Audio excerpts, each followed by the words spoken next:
Hello, good evening students. कैसे हैं सभी? अच्छे होंगे।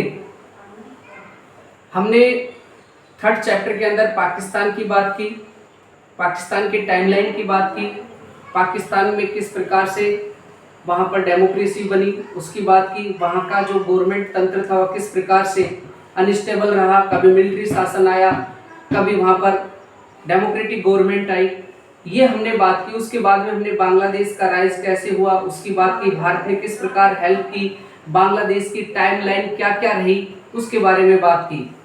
फिर उसके बाद में हमने नेपाल की बात की कि नेपाल किस प्रकार से डेमोक्रेटिक कंट्री बना, उसके अंदर कब जो वहाँ का मोनार्की था, राजा था, उसने किस प्रकार सत्ता को हटाकर डेमोक्रेटिक को अनुमति दी, और उसके बाद में वहाँ पर पार्लियामेंट कब खत्म हुआ, सरकार को कब वहाँ से हटा दिया गया और फिर मोनार्की को अपनाया गया, और वहाँ पर कब कॉन्स्टिट्यूशनल अडॉप्ट किया गया।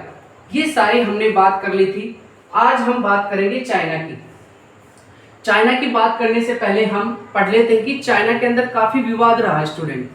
चाइना भी स्टेबल नहीं रहा, क्योंकि चाइना के अंदर दो तरीके का वर्क हो रहा था। उसमें एक तो जो वहाँ की सिंगली लैंग्वेज थी, जो सिंगली भाषा बोलने वाले थे, उनको प्रॉपर रूप से सारे के सारे राइट दिए गए, और प्रॉपर रूप से वहाँ उन एरियो में जहाँ पर सिंगली लोग रहते थे उनको डेवलप किया गया गवर्नमेंट के द्वारा।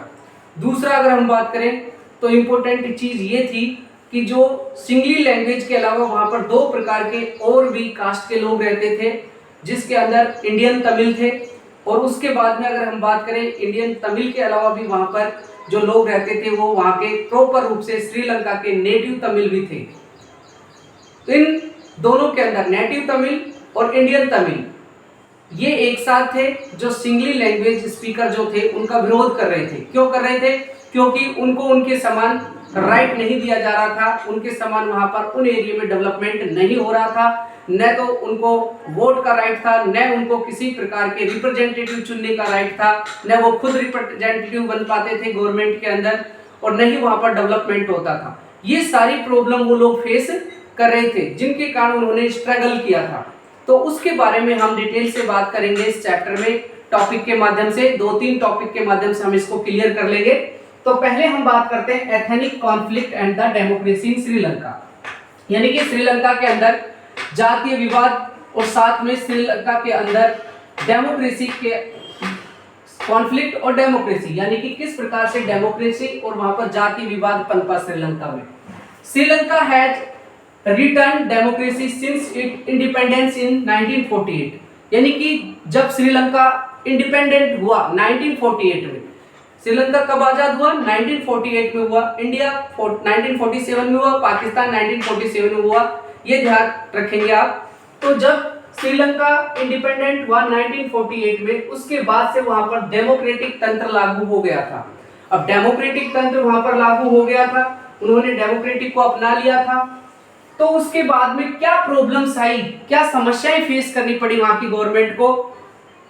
देखिए, it faced a serious challenge from ethnic conflict leading to the demand for succession by one of the region, यानी कि वहां के जो लोग थे, वहां के जो मैंने आपको बताया अलग अलग धर्म के लोग थे, वो सारे के सारे प्रॉब्लम क्रिएट कर रहे थे, क्योंकि उनको किसी न प्रकार का कोई भी पार्टिसिपेट करने का, वोट करने का या फिर अपना प्रतिनिधि खुद खड़ा करने का कोई राइट नहीं था, जिसके कारण वहां पर बहुत सारी प्रॉब्लम क्रिएट होने शुरू हो गई।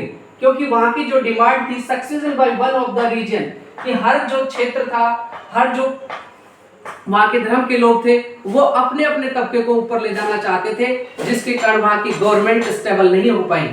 क्योंकि वहां की गवर्नमेंट की दो मुखी वर्क करता था वहां का गवर्नमेंट। वहां एक जो रिलीजन था, एक जो लैंग्वेज बोलने वाले लोग थे, जिसे हम कहें सिंगली लैंग्वेज बोलने वाले लोगों को ज्यादा मान्यता दी जाती थी, जिनके कारण उनके अंदर आपस में विवाद उत्पन्न होता था, और वो उस गवर्नमेंट को स्टेबल नहीं करना चाहते थे, प्रोटेस्ट करते थे, और इसी प्रकार का संघर्ष श्रीलंका के अंदर होता रहा। ऐसे ही इंपॉर्टेंट टॉपिक और इंपॉर्टेंट चीजों के लिए, इंपॉर्टेंट क्वेश्चंस के लिए हमारे साथ बने रहे पूर्व क्लासेस के टीपी में। हम आगे भी इसी प्रकार के टॉपिक की बात करेंगे, और आगे आने वाला वीडियो होगा जो इसी के आगे होगा श्रीलंका से संबंधित, तो उसी की बात करेंगे। हम नेक्स्ट वाले वीडियो में इसको प्रॉपर रूप से पूरा समझेंगे। आज के लिए इतना ही काफ़ी है। बहुत बहुत धन्यवाद। Thank you. Have a nice day.